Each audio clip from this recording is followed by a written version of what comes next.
when the seagulls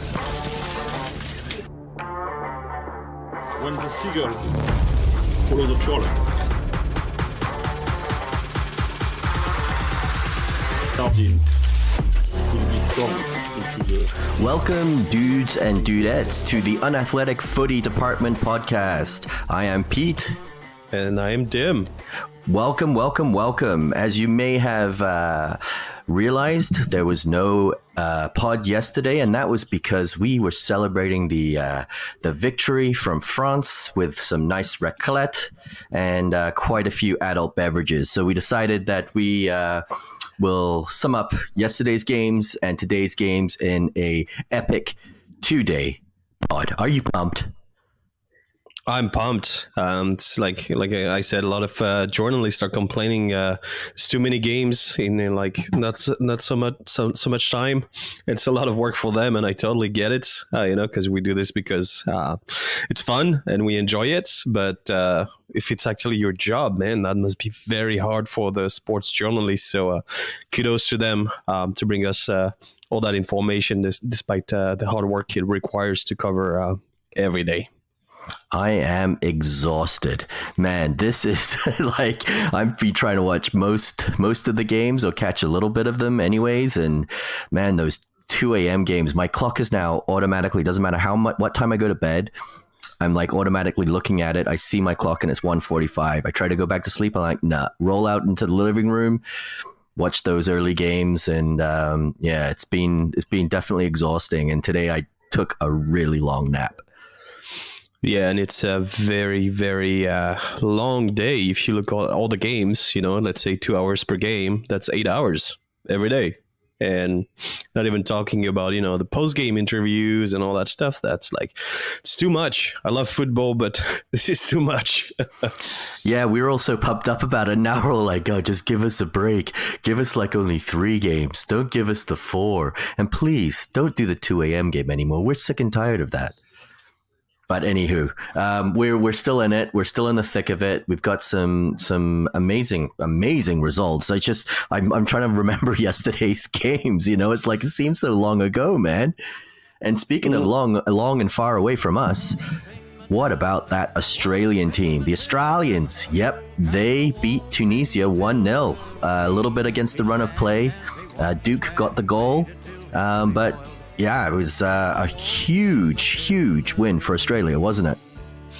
I didn't watch the game. I looked at the highlights. But yeah, I felt like Tunisia had a lot of chances on the first half. But then, yeah, the game died fairly quickly, and the Australian actually obtained only their 3rd victory in its history in the World Cup, which is also an interesting fact. Yeah.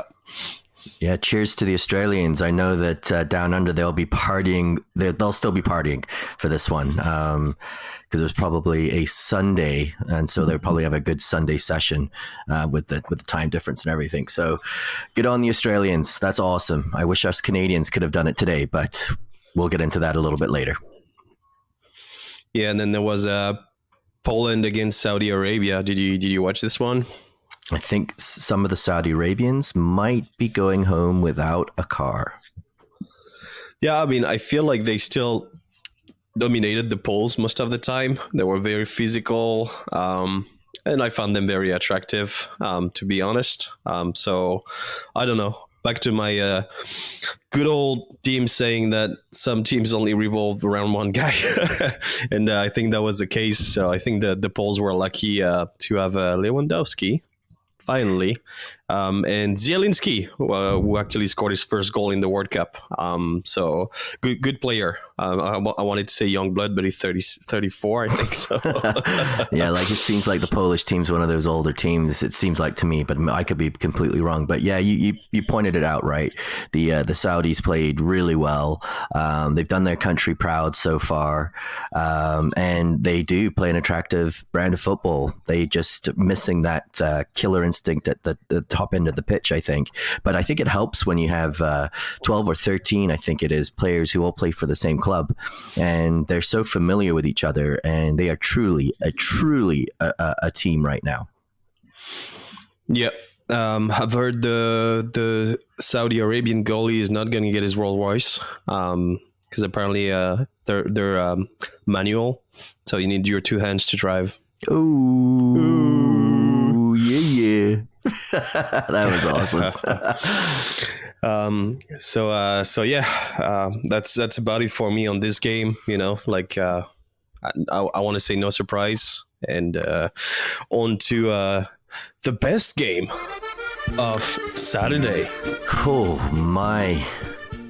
Trey Beans, dude. Trey Beans. Yeah, I wasn't very confident when we went into that game. But yeah, and the Danish proved us, I would say, almost wrong again. I don't want to call them Danish Dynamite. Let's call them the Danish Firecrackers for this one. They were barely on fire. They were barely exploding. Christian Eriksen was invisible. I think we said that in the first half. Like, where was he? I think he was playing too far up the pitch. He wasn't playing further deeper to get the ball. But no, it was all France in this one. And our man, Kiki Mbappe. Oh, he is so fast. Like I was telling you this yesterday. I felt like he would take a touch.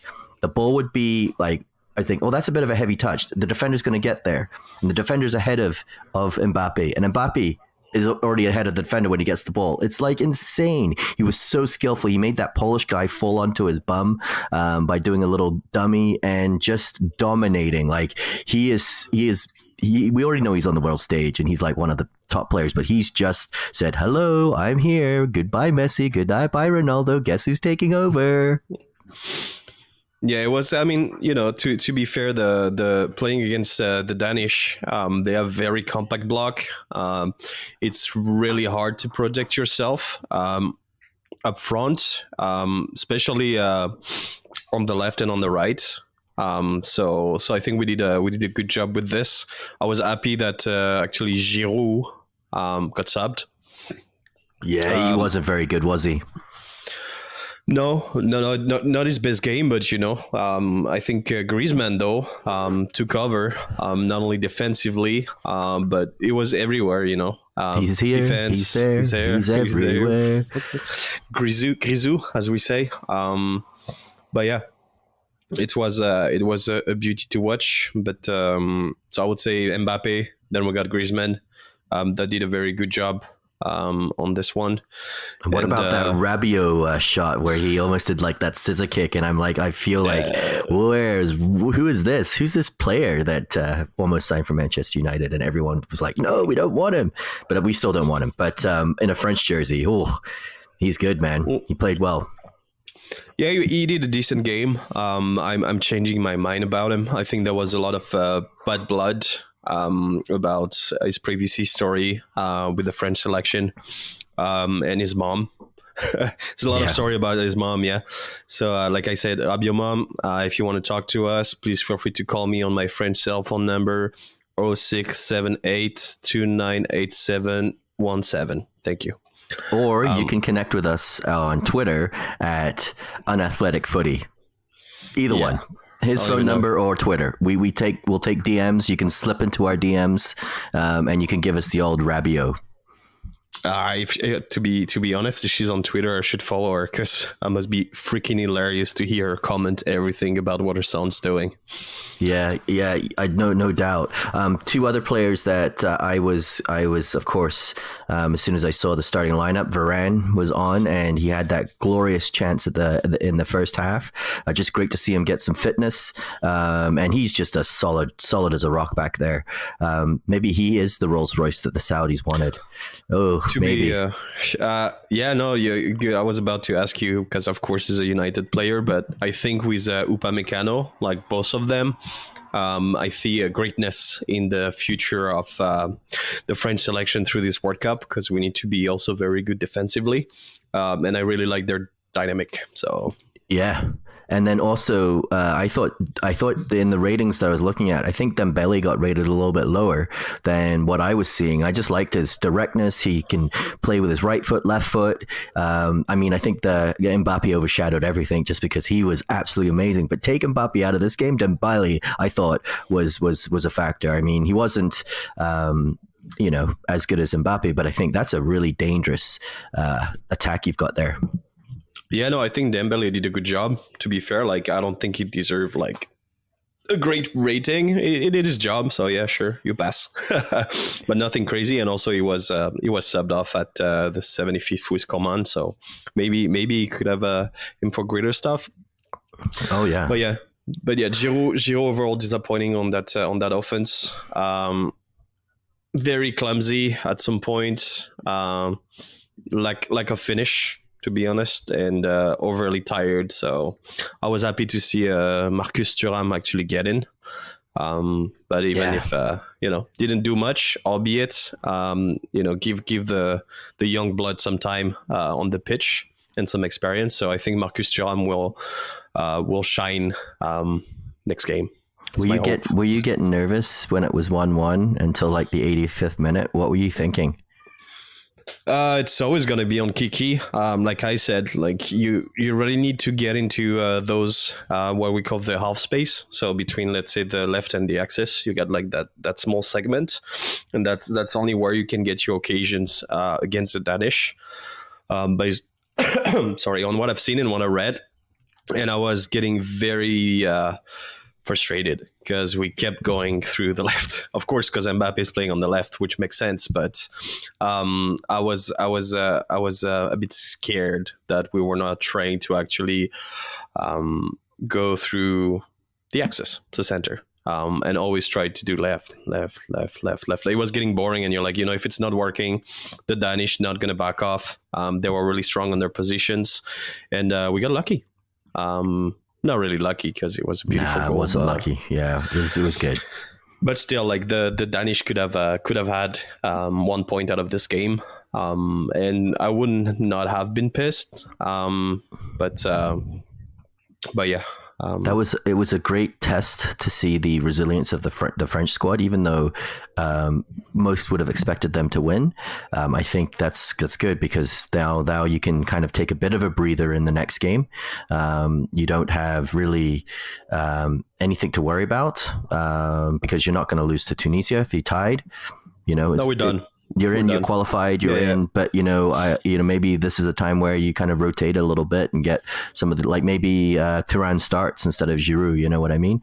And maybe Koeman comes on instead of Dembele, and just give those guys a bit of a run out because I don't see them losing to Tunisia. And even if we lose, I don't think it really matters. Like I have to look at the math. I didn't check the tables today, but to your notes, I would check if Mandanda is starting. Steve Mandanda, my number one goalie from Marseille, that actually playing for Rennes now, which makes me a bit sad. But I hope he will actually get a start for this game. They won't sub Loris. No way. No way. Cool. Let's move on to Argentina, Mexico. Wow, that was an atmosphere, wasn't it? It was. The stadium was definitely Mexican that night. That's how it felt, at least on the stream we were watching. Yeah, and oh wow, like that first half was brutal. Like it was just a feisty game. Tackles were flying in. There was a lot of play acting, showboating. We expected it from both teams. And then everyone's man, Messi, pops up with that beauty of a goal, which you weren't too impressed with at first. Then after you saw the replay, and then you were like, because I was like right away, I thought it was good, man. And then Fernandez's goal was good as well. Like Messi's goal was nice. It was a nice shot from outside of the box. Yeah, it's not. It's boring. Absolutely, it's boring. Man, through the traffic, he got it through there. It was like it was pure class. But I agree with you, but we've seen him doing this like 200 times already. So I'm like, yeah, it's sure. It's a Messi goal. It's great. Like if it's any other player, it's like their greatest goal they've ever scored for for the national team. But Messi, it's like, oh, that's just a B. Yeah, no, exactly. That's a goal from Messi. Like that's his signature. And that's probably the only time that Messi didn't get like 3 Mexican player on his back during the game, and that's just crazy. Like this one time, this one moment, they let him be, and boom, punishment. Yeah, 88,000 people were there. yeah, as we said, rambunctious atmosphere. I think that was probably the best thing about the game. It was poor performances by the guy who I picked to be the Golden Boot. What do I know? Martinez.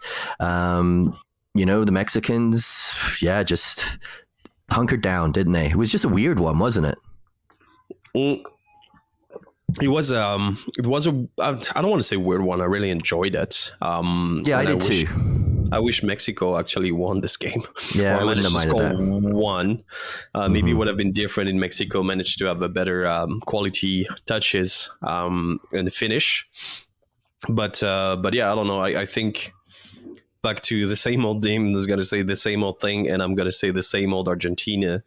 Where that team revolves around Messi, and that's because Messi actually opened the score. That's what I feel like unlocked the rest of the team. But I think the Mexican did a great job. Good defense, putting good pressure. It sucks for Mexico. So sorry for all my Mexican friends. I wish you could have had at least a goal. For pride and maybe even I feel if Mexico scored, it might have changed the dynamic of the game. But Argentina managed to score first. So unfortunately, this is I think one of the least pleasing on the eyes for the Mexican teams that I can remember in a tournament. They usually make it into the round of 16, right? So they have that whole thing where they lose and they usually make it in through this group, whereas they still can, if they have a win against Saudi Arabia, that will put them up to 4 points. So right now the group is standing like this. Poland is at 4, Argentina at 3, Saudi Arabia at 3, Mexico at 1. This group is still for the taking. Poland play Argentina, Saudi Arabia play Mexico. So if Mexico beat Saudi Arabia, they get up to 4 points. And if, say, for example, Poland beat Argentina, Mexico are through. So they still can get to that round of 16. But I'm not making any more predictions about who I think is going to win or lose, man, because I'm terrible at it right now. Terrible. Yeah, not on this group. I know you were disappointed by Martinez. I was disappointed by Lozano on this game, the Mexican striker. Vega did an awesome game, but if you look at average for Mexico, I'd say, but if you look at Argentina, it's really revolving around Messi. It's all a May team, I would say, around Messi. Where I got Di Maria, De Paul, Rodriguez, decent defense. I think that's what saved the game. It was a clean sheet, and you know who was back at center back? Lisandro Martinez, and he was good. He was still good, man. He's reliable.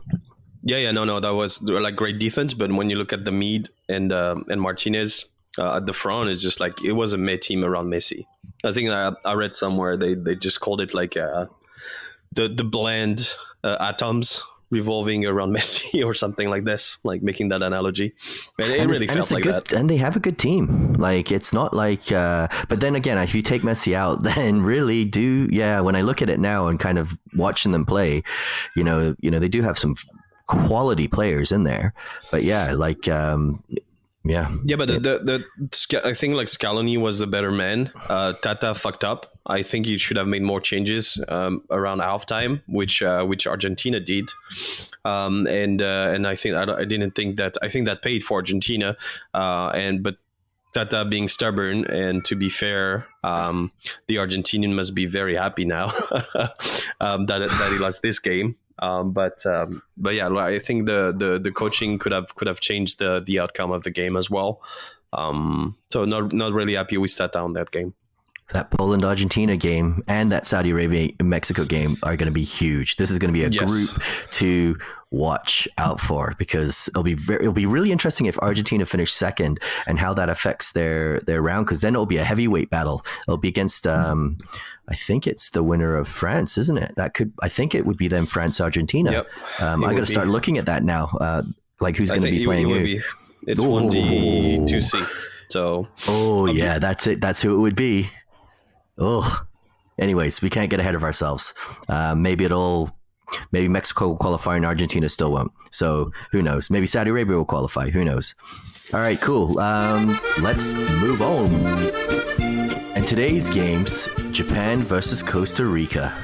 What a snooze fest. Nice goal by the Costa Rican right at the end of it. I think it was like their only shot on target. Yeah, the Japanese played around them, had possession, but really, it was a really weird performance from them compared to what I saw in the second half against Germany. Very dull, just nothing exciting. I kind of wish I hadn't woken up and saw this game. Yeah, kind of the same feeling based on what I read in the news, on the press. And I couldn't find like a longer replay, which kind of sucks, which means I need to be better at doing my PVR on my Magic cable. Yeah. Because that would have been helpful for this one. But yeah, it seems like it's mostly everything went wrong for Japan. That's how it feels. Yeah, goalie kind of made a bit of it was a weird one. I think he leapt too quickly. It didn't seem like it was a very powerful shot, bit more of a chip shot. But yeah, it was kind of weird. I think a top goalie would have saved that, or at least pushed it around the post, which would have been a save. But yeah, not really too much to talk about here for me, to be honest, Tim. That's cool. Have you watched Belgium Morocco? That's another game I wish I watched. Did. Yeah, I surely did. Oh, Belgium are garbage. Terrible, boring. They had the possession, but man, Morocco on that counterattack, they got into the corner. It was a free kick. Courtois looked like a second-rate goalie. Should have had that. Mistake, and then the second goal right at the end. Oh, beautiful, man. I'm really liking Morocco. Their two wingers, Ziyech and Boufal, played really well. Ziyech had a goal that was ruled just offside too.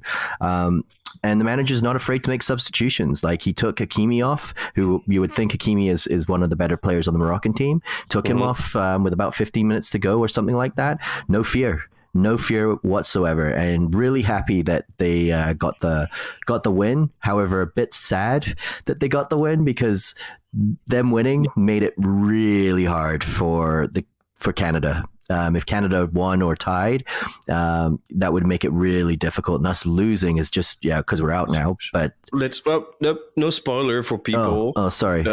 I'm sure people know what's up. yeah, no doubt. So that was my perception of the Belgium-Morocco game. Really enjoying the way Morocco are playing.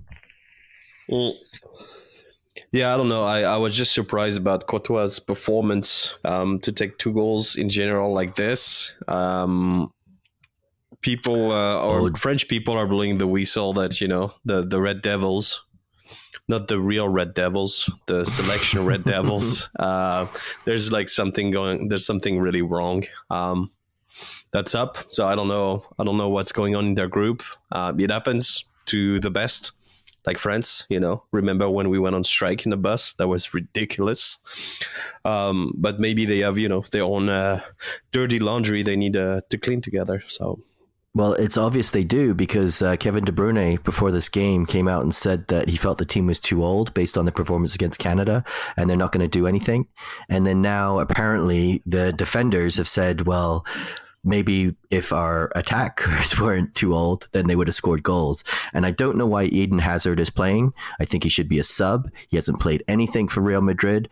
And I think someone else also said on Twitter that they felt that the new players coming into the Belgium squad, like the younger ones, are not as good as the ones that they had in the golden generation. So this team is, I think, overrated. They're overranked. And this is a wake-up call for them. And I don't think they will be doing too much, to be honest, if they get through. I think if they do get through, they're an easy pickings team. Yeah, I mean, like, if I know you talked about Hazard, but based on the highlights that I've watched, it seems to be the only player that actually tried to score a goal. So. It was, but like, I still don't know. Yeah. I don't. He's not fit. Yeah, that's why you got a nickname for it. That's not very cool. So yeah. I don't like it. Nonetheless, let's move on to I don't even want to talk about this game. Don't. So yeah, if you wanna debrief about this game, make sure to listen to the AFTN podcast, our buddies from Rain City. To have a longer version, I'm sure they will have a lot to say about it. For me, it was just disheartening. Great goal to start it off, though, wasn't it? Yep.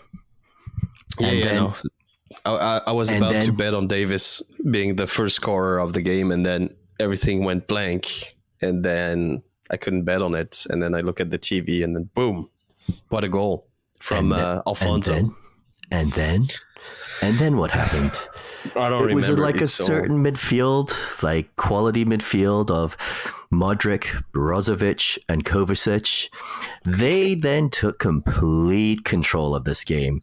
I mean, it didn't help that Canada thought that the Croatians were in the same kit, passing the balls to them, like some terrible passes. But it was just a footballing clinic from that Croatian midfield. Top quality, top class. Kovacic was just on the money. The Chelsea midfielder, and just great. And you could see the difference between the two teams. It was like the finishing. When the Croatians had a chance, they scored. And they were decent goals too. Like they were some nice play to get into that. I shouldn't say decent. They were good goals. Oh yeah, no, it was a good game. It's not good when you're the underside of the scoreboard that's only got one at the second minute. Nothing to say against Croatia. We when I say we as a Frenchman, we got them in the final. They're still the vice champions. Remember that. So they're just showing what they can do, and don't underestimate them. In no way, because they show up strong. And I know it was against Canada, which is my second nation, but they were strong. And when we were not there, like Miller, I loved you so much last game. I was praising him too just before that. I was like, oh, he's been decent, and then he what was that all about? However, I do think there's a lot of positives for Canada, and we're going to say that. I feel that they're on the right track. Buchanan has shown up. Of course, we all love Fonzie, but there were some good performances there, and some bits and pieces there that give us hope for seeing Canada do well in the 2026 World Cup. Big thing is they don't go up against this type of opposition in their qualifying or any of their matches that they play internationally. Rarely do they go up against European competition. So that is, I think, the best experience they could have got is just to see this class that's just above them right now. But maybe our coach Herdman should have maybe kept his mouth a little bit shut and be a bit humble. Even though I don't mind, me, I like a bit of trash talking here and there. I don't mind those kinds of things. But I think that came back and bit you in the behind. Yeah. All the Croatian must have been like, well, fuck Herdman then, which is a discussion we can have, because we'll have 4 years to talk about this as we make our way to the 2026 World Cup. Do you think Herdman's going to be the one running the men's team? I would say I have no idea. And I would say that's a bit. Answer. I think I'm somebody who doesn't mind giving patience to a manager, and I think if we have the core of the squad going through, of course, some players won't be there because of age and things like that. But I think if we have the core of the squad going through, why not keep the same manager? I mean, he got us here to the World Cup, and why not keep them the same? Unless results go terribly, terribly wrong, which I don't think they will. I think we'll be all right. That's kind of my opinion. So you think we were just outclassed by Croatia? Yeah, absolutely. Yeah. Easier question. Do you think we're going to get a new kit for the 2026 World Cup? That's a harder question, actually. Based on the history right now, I hope we get a new kit. I hope we get a new kit soon. I really want a new kit. Yeah, well, sad day for the Canuck. I don't really want to talk about it. I'm sorry. We're out. Yeah, we're out. And the group is going to be quite interesting now, right? So Croatia plays Belgium, big game. Belgium has to win, and then Morocco could put a thumping on us against Canada. Or I hope not too. And they've got time for the boys. Just go. Yeah. Last game. Just go all in, boys. Like that. Prove the world wrong. Exactly. We should have won this game against Belgium. I'm still bitter about this one. Me too. And it would have been different today. So yeah, let's just go all in. We're blaming Belgium, right? I'm not eating waffle fries for like. No. I'm boycotting Belgian products because they didn't beat Morocco, which then stopped our chance. No. I'm boycotting Zimbabwean products. Whatever the referee, they are. Yeah. The referee, I think, is what put us down. 3 penalty shouts, man. 3 penalty shouts. We should have had. Well, we should have 3 penalties in total. So yeah. Anyway, let's not redo the game. Again, if you want a longer debrief, make sure to listen to the AFTN podcast. And I'm sure they will have a lot more to say. Now on to Spain, Germany. Oh my! This was I kind of called it. I said in the group chat, who's ready for a 1-0 or 1-1? I forgot to give you kudos for this one. I hope that's what you put on the I don't think so because I changed it. I think I put Spain 2-1. Dumb. I always do that. I change these things last minute. The Germans didn't need the possession to be the better team in this one. It was typical Spanish football for me. Typical.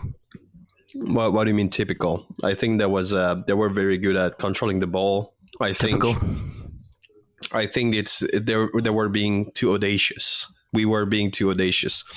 So yeah, for the dudes and dudettes listening, like Spain is my second team. Canada is only my third because I grew up into a Spanish household as an Hispanic man in France. So yeah, I'm very fond of La Roja. But yeah, like you take a lot of risk. How bad is this? Yeah, exactly. Oh, sorry. That's how you say it. That's how you say it in British. You could call us back on that one too. No, because people are going to be like, oh, is it French? Is it Spanish? Is it Canadian? What the fuck's happening? I'm just like, no, I'm just explaining. So yeah, I wasn't talking Spain. about your story. Your story was great. I was talking about like the when I watch them play football sometimes. Not your story's great. I wasn't snooze fast. I can listen to your story all day. It's a good story, man.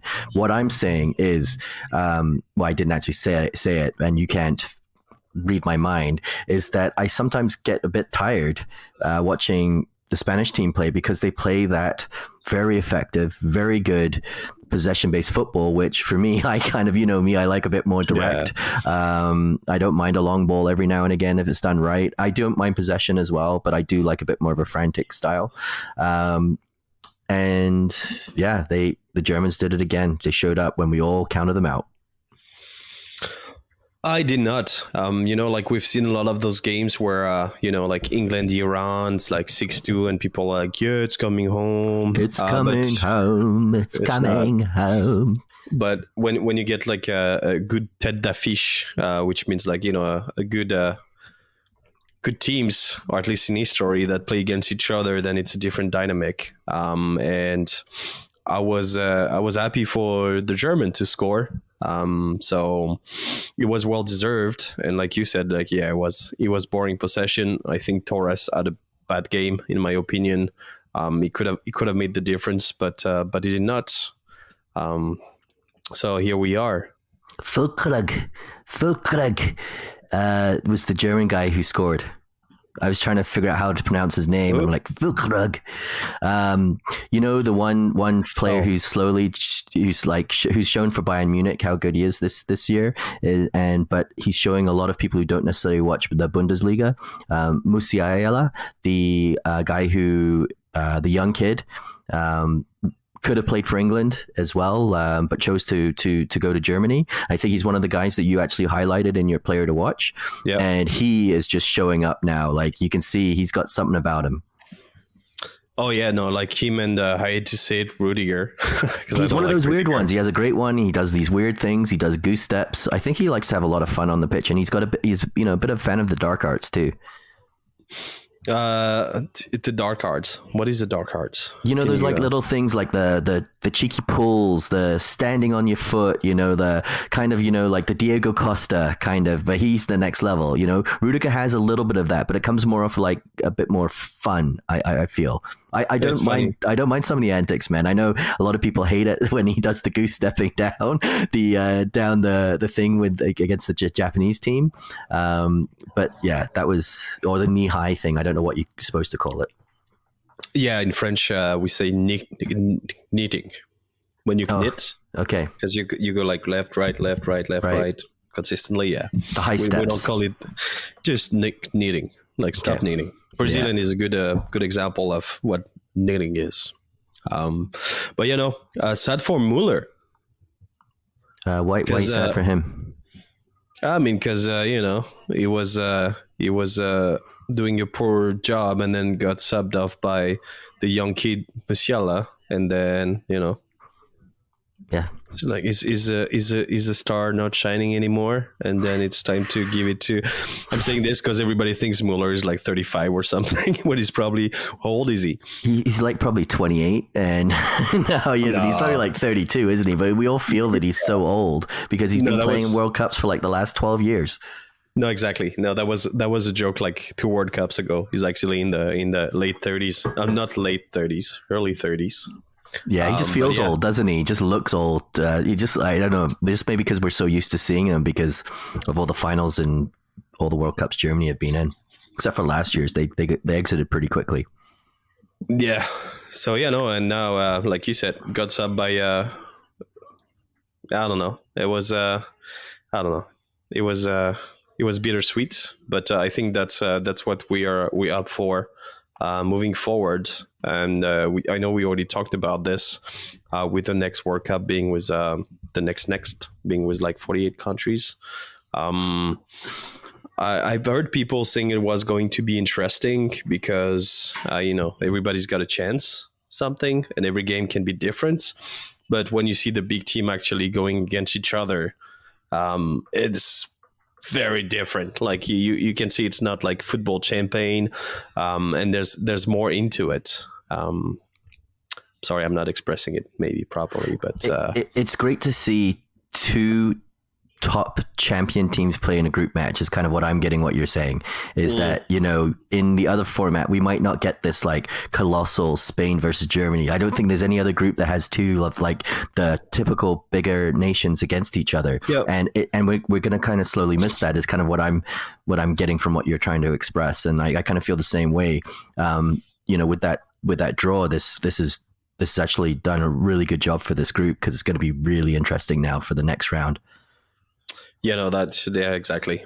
I think it's nice in a way where you might have some surprise, but like how many surprise are we going to get in a different format like this? Like, you know, do you think it's going to kind of right the ship now? Do you think now that the teams have all had 2 games to play, they know how each other has played, so that remaining team, do you feel now that's kind of going to balance? Are we going to see some upsets because Spain plays Japan and then Costa Rica plays Germany? Do you see an upset in there?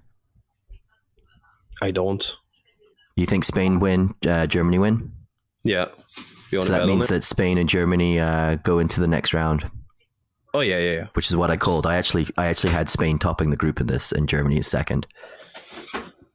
Yeah, no, I don't remember my prediction for this group.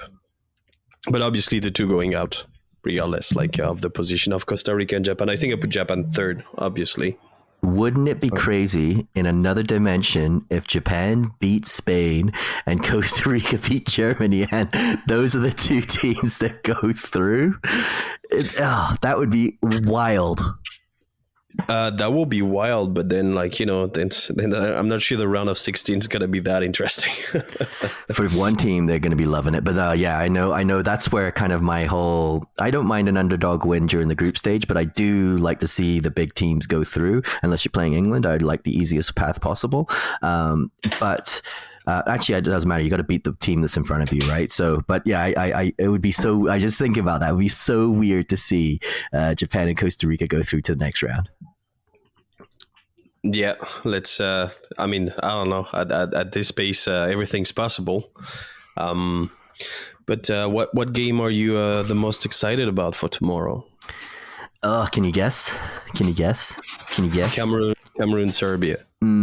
That's going to be, I think, a Serbia win. Can you guess? Can you guess? Cristiano Ronaldo, Uruguay. I think that's going to be a Portugal win. Can you guess? Can you guess? Brazil. Yeah, dude, that's the one I'm looking forward to. I can't wait to see Brazil beat Switzerland. Brazil beats Switzerland 2-0. It's going to be either 2 goals or more, and I can't wait to see the Samba boys again. I wonder if Neymar's going to be playing. He had a pretty big bruise, but yeah, it's going to be. I don't know if I'm going to get up for the early game. And what games are you looking forward to? Is there anything here that's catching your eye? Me, it's Brazil all the way. Yeah, no, I wanna see how Brazil's going to do without Neymar. I mean, do we know if Neymar is playing tomorrow? They'll probably just inject him with something and get him on the pitch, but they don't need to. No, they got enough quality, man. No, I know. That's what I'm hoping. I don't like Neymar, so I really hope I can see a Brazil without Neymar. The same way I hope I could see Argentina without a Messi and see what the rest of the selection is actually about. It's not a one-man team. So I'm excited for this one, and Portugal, Uruguay, obviously. It's going to be an interesting one. I want to see if Ronaldo is going to score, not during a penalty kick. So we'll see. And also heard rumors about Messi going to Inter Miami. You kind of called that, and you know who else? You know who else is going to be there? Busquets. Can you imagine a reunion for Barcelona? Busquets and Messi in the MLS. Oh, they don't even need to. Yeah, and that's another story for another time. Yeah, because as Vieira said, the coaching in the MLS is very complicated. There's a lot of rules, especially with the transfer of the players and how we manage the budget. It's very complicated. So yeah, probably off-season discussion, MLS off-season discussion. I still want to see him in a top league for one. I would still love to see him come into the Premier League. I know it would probably be with Man City and that would suck, but I still would love to see him come into the Premier League for one season. I think he's got the quality, to come in for a year. Messi. Busquets too. But yeah, I would love to see Messi play in the Premier League. Yeah, no, that's a different championship for him. Anyway, different conversation for a different day. Thank you for listening, dudes and dudettes. Welcome to our new Russian friends and Ukrainian friends and Italians. Why are Italians even listening to the World Cup? What are you cheering for? Argentina? They're really? Italians? Thank you, though. We love it. We love that you're getting involved and checking it out, the European champions. So, and we love your refs. Good reffing, Italy. Yeah, Daniele, he was good. He had a hard game, that Argentina-Mexico game. And yeah, you can find us on our socials, which is Twitter, our Twitter handle, which is at Unathletic Footy. And yeah, please engage with us and can't wait. When the seagulls